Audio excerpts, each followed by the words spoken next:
Here's a more standard example on continuous growth or decay. Depreciation of the value of a car is modeled using this equation. This is a very practical application using the exponential. And V naught is in $1,000 is the starting value.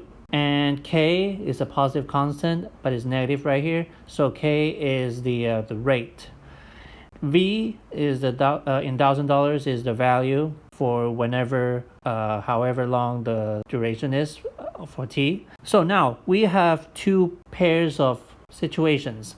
If the duration is 15 months, then the resulted value would be 160,000.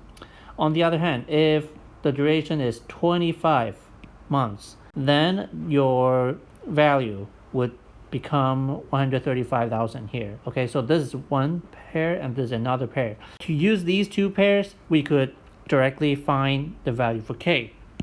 And because of that, we have two equations and for two unknowns, V0 and K.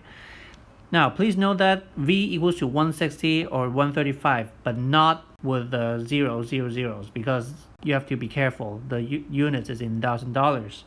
So when I put the two equations together, I use division or multiplication because I want to get rid of the V0. This can be done by addition or subtraction, okay? And so using index law, I get this. Then I apply ln on both sides. And so K equals to this, which is 0.017. Now we've got the value for K.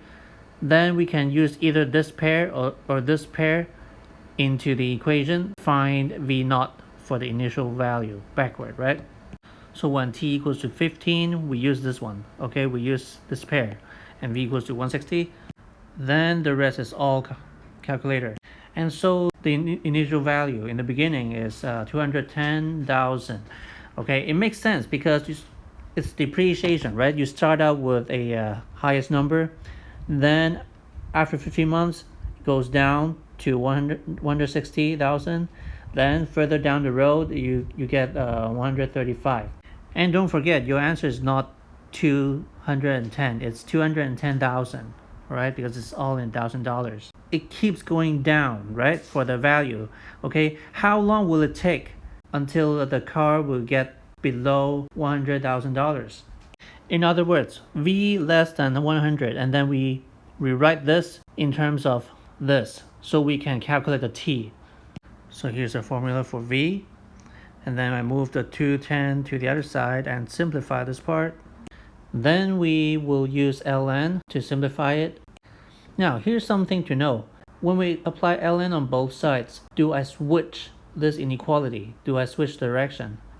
Then you have to think about this. When A is less than B, if I apply -1 on both sides, this negative A will be greater than negative B, okay? So the relationship has switched.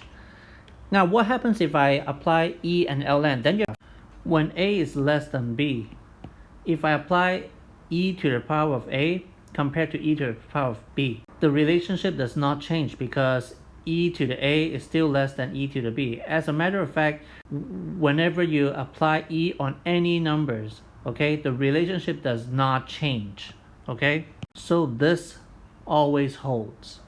What about ln?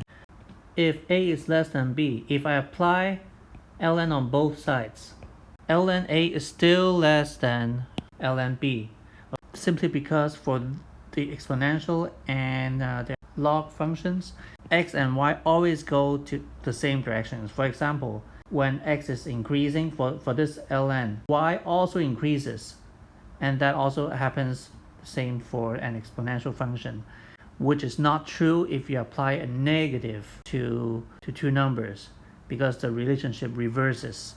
So now back to our question. Then I move this negative number to the other side, and so I will switch the inequality this time. And so it will take at least 44 months for the value of the car to be less than $100,000.